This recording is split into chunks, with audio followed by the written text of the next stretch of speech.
Perfect. Marina, ma'am, thank you so much for joining me today on Ladies, Leadership and Logistics. It's an absolute honor to have someone like you who has championed women in this space for years. You have not only built a career in B2B journalism and logistics, but you have consistently used your platform to spotlight others. We are extremely excited to hear about your journey and gain insights that help us the next generation women take our first step with courage. Please tell us more about yourself. Well, thank you so much for having me. I'm very excited to be a part of this program. I am the director of content at Iron Markets, and I directly oversee our supply chain group, which is food logistics and supply and demand chain executive. Mhm. And with that, we oversee the Women in Supply Chain Forum. We manage SCN Summit, our virtual webinar series, and we oversee 7 different industry awards for both people and companies. And so we do a lot to kind of be a voice for others and support their journey and celebrate all of their achievements. Oh my God, ma'am, that's a list of things that you have been doing, and I can't imagine the kind of things I'm going to learn from you in future. I so yes, I'm gonna ask you a list of questions, and the first one would be when you stepped in first for the first time in the world of logistics and trade publications, did you feel like left out, especially as a woman?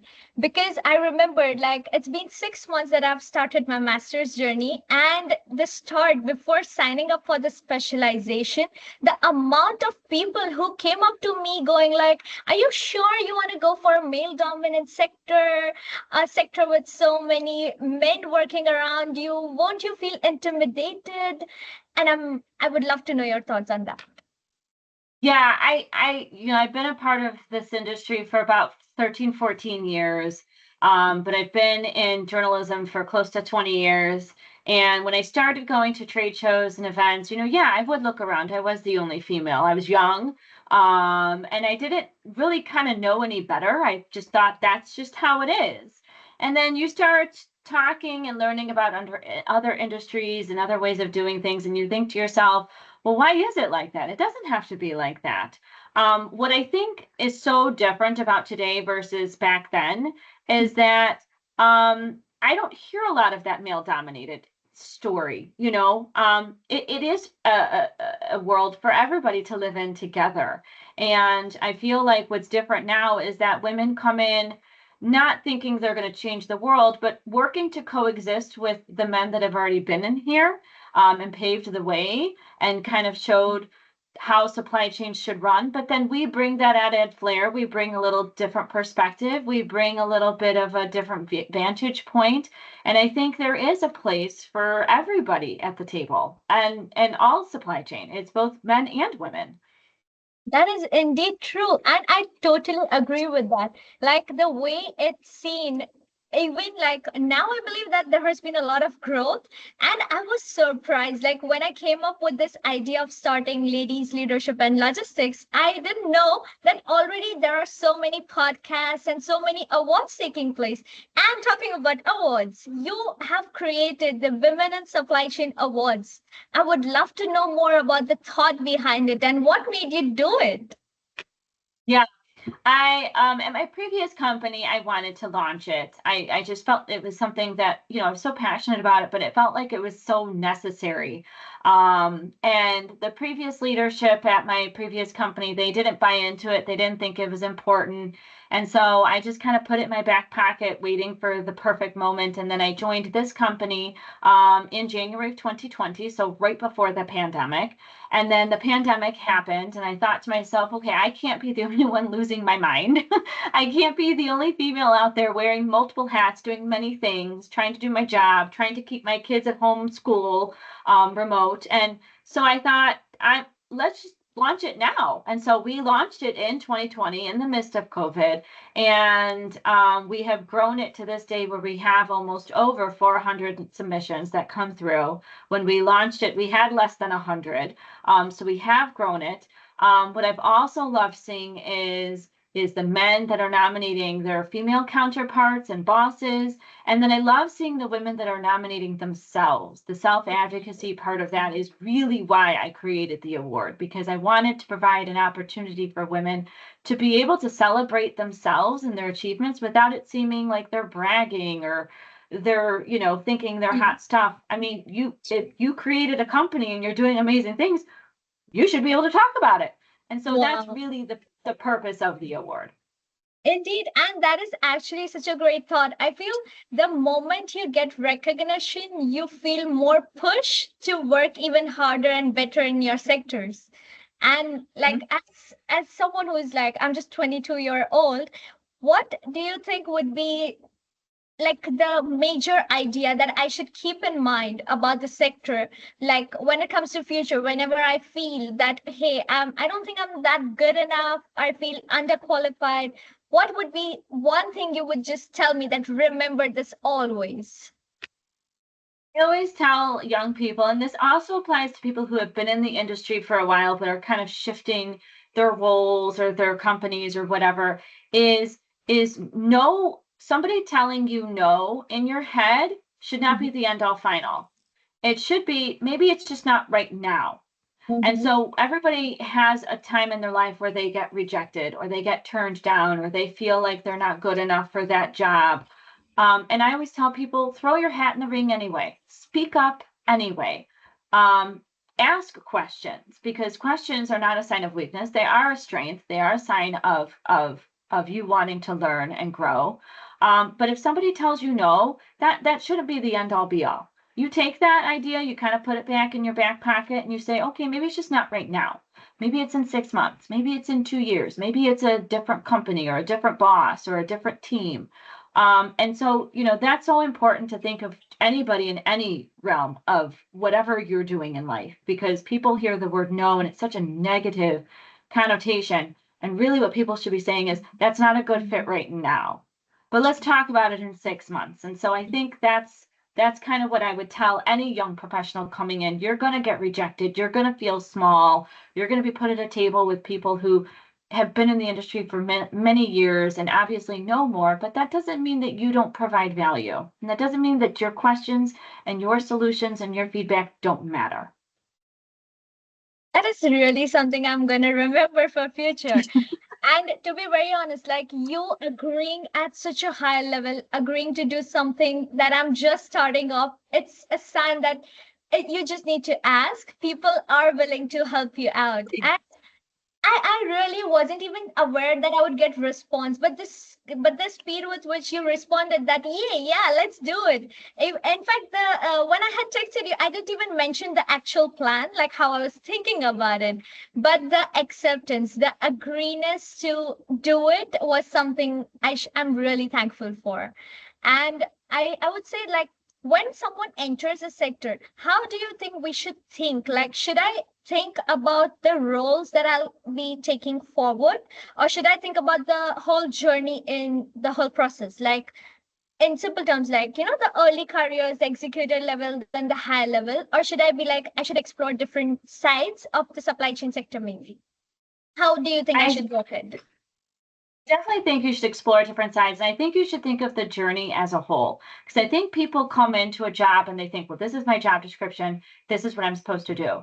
But in supply chain, everything constantly evolves. And so what your job is today may be completely different than what it's supposed to be in 6 months. That's not to say that's right or wrong. It's just you as a person will grow and evolve and develop, and maybe you come to task with new ideas that are something that you can actually execute on.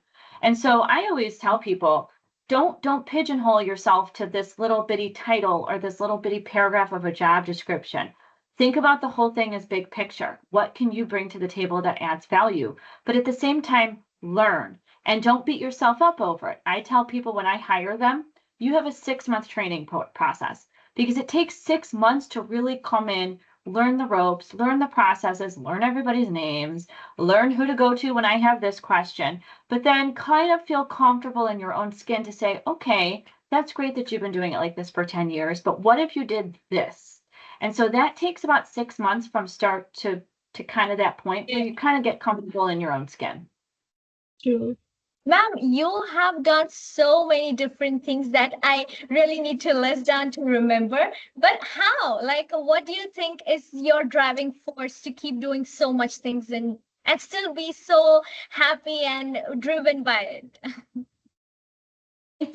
I think the response is what keeps me driven. It's being able to feel that what I say or how I help people matters. I do these awards and we celebrate people and we put them in our magazines and we showcase them on our websites, and we're giving them a platform to tell their story. And a lot of people don't feel comfortable telling their story. It's their story, and they're like, well, whatever, I do this all day, but, who cares? Well, everybody cares.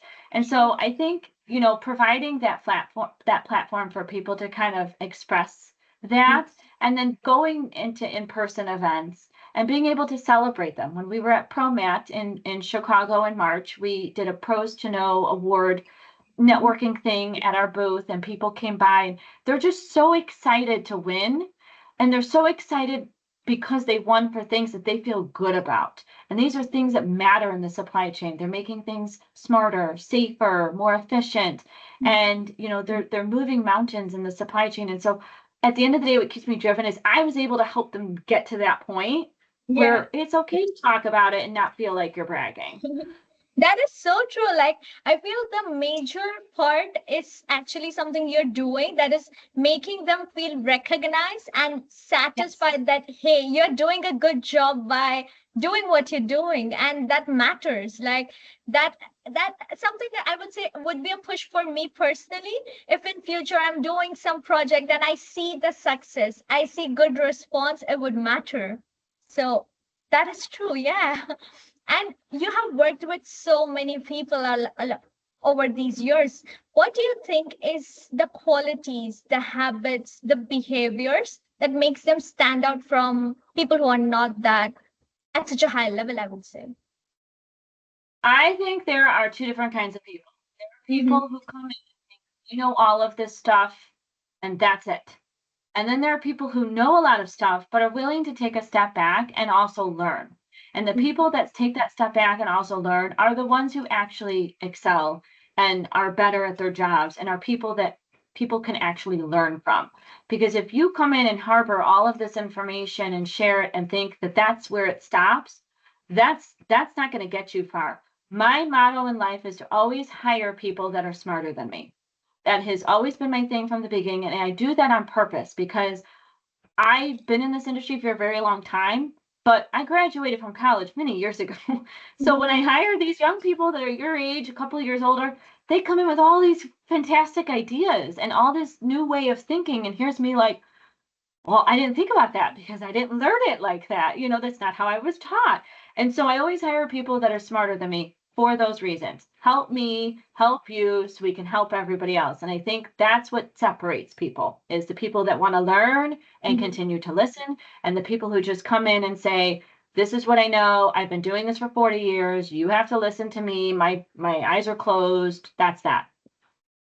And that is indeed something I agree with. Like for us, I believe our generation as a Gen Z, we have different ways of dealing with stuff. We are like, oh, we are going to work smarter rather than the harder Right. side. We'll find ways to like mess around with things, and we love to experiment, I would say. So it does add to a different part. And coming from people like people who are elder to us, I believe the idea, the way they think is something so essential that, hey, experimenting is fine, but so is being sure of the work needs to be done.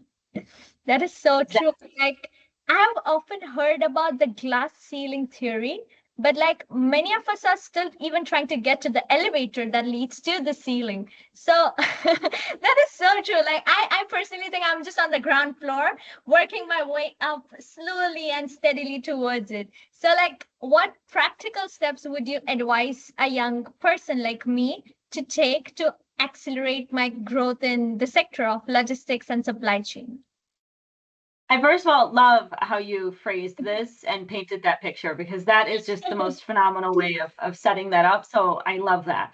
Um, but I think the glass ceiling is different for everybody. And I think it's about being realistic with yourself. And, you're young. There are a lot of young people entering the industry, and they think, well, I need to get that glass ceiling by the age of 30. I need to be married. I need to have kids. I need to have all this stuff by a certain age. And I think that that is not fair. And so the glass ceiling, there are a lot of people, I'm 45 and I'm still looking for my glass ceiling, because I think that the world is for everybody to achieve, and the glass ceiling is different for everybody. And I think it's different in a situation. That's great that I became content director. That was a title that I love and a title that I've worked hard for. But then what's next? Is that good enough for me? Maybe right now it is, but in 5 years when my kids are a little older, maybe it's not. So I think the glass ceiling is very different. And I think, when you hop on that elevator, I think depending on which button you press leads to a different journey. And everybody should be very open-minded with whatever journey that looks like. That is indeed true. And I believe it's a very subjective feeling also. Like, how am I feeling about the whole success part? So for me, Right. I still remember, like, when I entered Belgium, that was in 2021. My plan was like, hey, I'm just going to do my bachelor's, do my master's, then get a job. And here I am. It's like it's first year of my master's. And I'm just like, I don't know where am I going. I need to figure things out. And that's the major reason I did this. I was like, I believe there are so many people out there who are as confused as me. I'm like, supply chain is way too big as a sector. I didn't know. Before even entering in it, I was like, okay, we're gonna do this, but I don't know now. But it helps when it really helps when I talk to people like you who are like guiding me, telling me that, hey, it's normal. You're going to be there. It's the ceiling, as you said, it's going to come. Yes, but I hope I press the right button for my elevator to reach the right ceiling. Always get onto a different floor and press a different button. Indeed. Okay, yes, I'm going to remember that. I love that.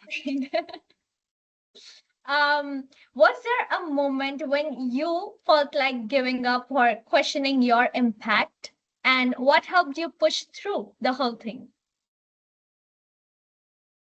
The challenge when you promote women in supply chain, you always get that backlash from others who are, they call you names, they call you sexist, they call you somebody who, doesn't believe in men and alienates men.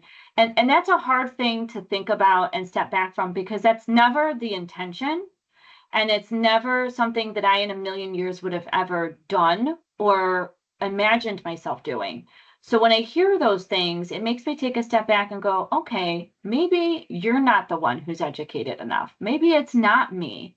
And so I spend a lot of time educating people on the purpose of promoting women in supply chain. It's not supposed to be us versus them. It's meaning men. It's us and them. And by the way, men, we need you just as much as you need us. And to the men that do a great job of supporting their female CEOs and counterparts, I talk to them all the time. How can we work better together? Because when you are better together, then that was our theme last year at Women in Supply Chain Forum, better together. Because when you are better together, you make a bigger impact. It's power in numbers. And so I think it's just changing the overall way of thinking when it comes to promoting women in supply chain. I think people get really hung up on, well, what about Men's Day? What about this? Well, I'm not here to say that you have Men's Day every day. That's not what this is about. I'm here to say we just need to work better together on things and support each other better. And hopefully one day we won't need a Women in Supply Chain award. Hopefully we get to that point where I can just be like, we did our thing, we're done. Yeah, that is so true. Like, there was this thing that I had read that women celebrate the Galentine's Day. Why is Women's Day so hyped? Like, men, we hype our own selves. We no one is stopping you from doing that to yourself. Like, go ahead, celebrate the Men's Day. That Absolutely. Exactly the point. It's like when people say that you're feminist or you're empowering women, even I got questioned like, why is it ladies specific? And I'm like, because it's women who are so doubtful, so unsure of entering the logistics sector. You made us think and believe that logistics is a male oriented sector. So I'm just trying to fix the imbalance and just helping the women enter the sector. So yeah, that did help me a lot with the whole clarity, even in my own head, going like, oh yeah, I finally understood my whole vision statement, which I'll be writing in future. Like, and yeah, so if right now you are talking to me, right? So if there is something very specific that a person who is extremely doubtful about this sector, what is that one, not a liner, but specific idea that they should remember, that we can survive in this industry even as women? Like, and my question like mainly comes from the idea that even for me, if I think like there is a biological clock that we need to be thinking about, that at the age of 28 I need to have a child, or in future I'll have to invest in IVFs and stuff like that. And I feel like as women our bodies going to go through more if we delay the biological clock. So what do you think would be a very important advice to remember, especially when it comes to this sector? I think something to remember when it comes to all that is let things be what they be. Things happen for a reason, and they happen in the timeline they're supposed to happen in, and we may not always understand why, or why it, what it is. But I think for young professionals, specifically women who come in and are very doubtful, I think what they need to do is find that one person that is in the industry that they can lean on, a mentor of any kind. And it can be a man. A lot of my mentors are men. I worked for one female boss and it was like horrendous. And I had a lot of male bosses. I currently have a male boss who are completely understanding and flexible and compassionate. And it's you just need to find that one person. And the thing with the supply chain now versus what it was 10 years ago, there are a lot of people who want to be that mentor to somebody. There are a lot of people who want to help and guide somebody and make them feel comfortable in the supply chain. And I think the other thing to think about is people go to college for a variety of different subjects, finance, business, but what they don't understand is that those specific roles or that they're studying for can be applied in supply chain. Supply chain companies need accountants. They need financial analysts. They need business managers. So whatever you major in, it is still applicable. It's literally for everybody. And so it's just finding that person and kind of understanding how they did things, walk through their journey, walk a little bit in their shoes a little bit, and find your group. And that's why I created the Women in Supply Chain Forum in person. It's not to just support women in supply chain. It's literally to provide this networking opportunity for women to find their person in supply chain, that other female companion that they can lean on. And we've had a lot of feedback that I sat at a table with my competitor and I love her. We're going to go out for lunch. And I'm like, fantastic. Because at the end of the day, it doesn't have to be about business. Sometimes it really is just finding somebody, hey, you do Pilates, so do I.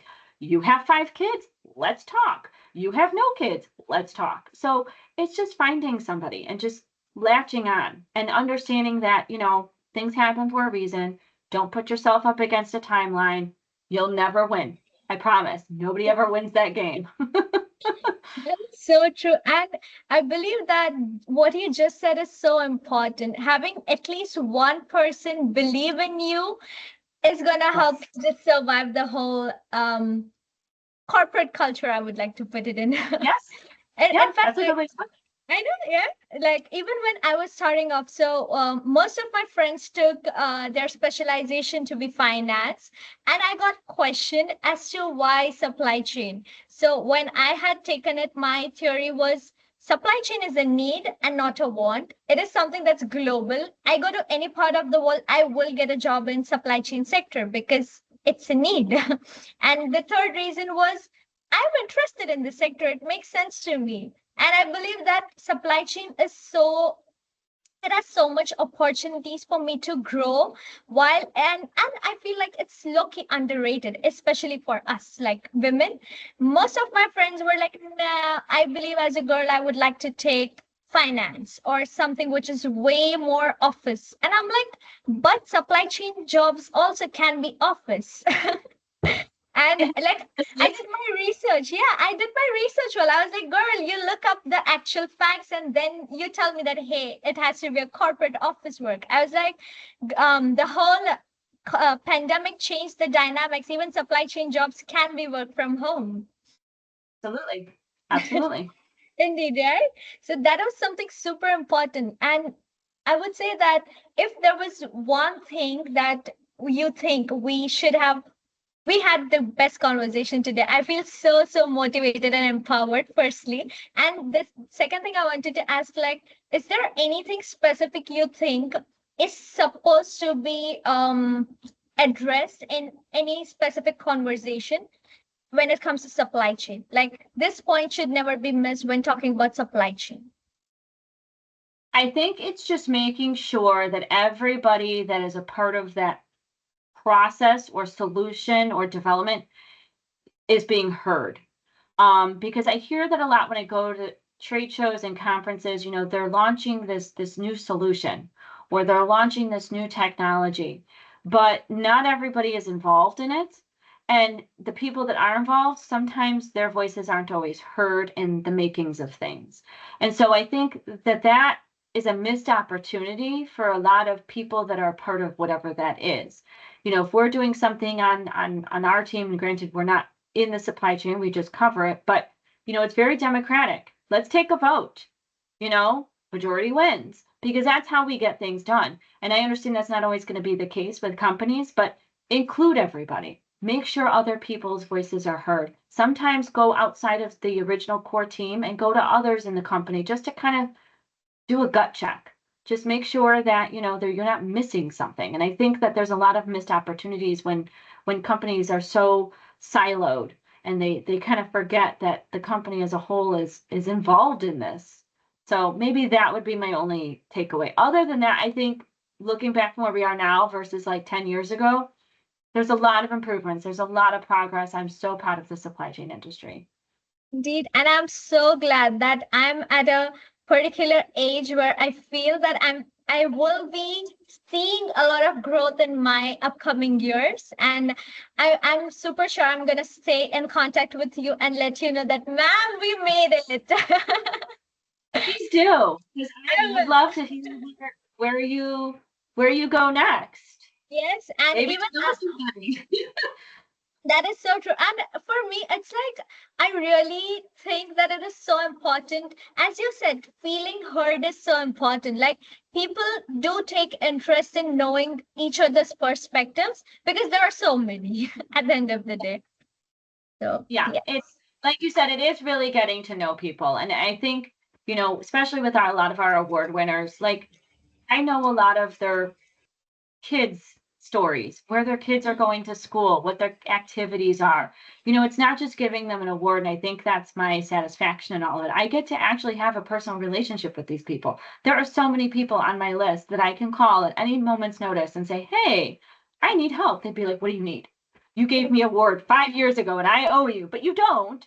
But we have a relationship and it's turned into, I have a lot of award winners that have actually become friends of mine, industry friends, because you build that bond and we're all in it together. That is such a beautiful message that you just gave. And for me, I would say for me, I think I'm just building a network with my mentors, and you are going to be one of my favorite and the most important ones. Happy to help however you need me. Thank you so much, ma'am. You have been super kind, super helpful, and super energetic during the whole conversation. I love the way you put forward each and every thing that you felt. It felt so real. And the best part was I felt connected. I could make sense of everything. And I was like, okay, so it's not just me who thinks that way. So, on behalf of each and every person who will be listening to this, thank you for making our journey a little less lonely and a lot more possible. Talking to you made me feel there are way more opportunities waiting for me. Oh, I love that. Thank you. Uh,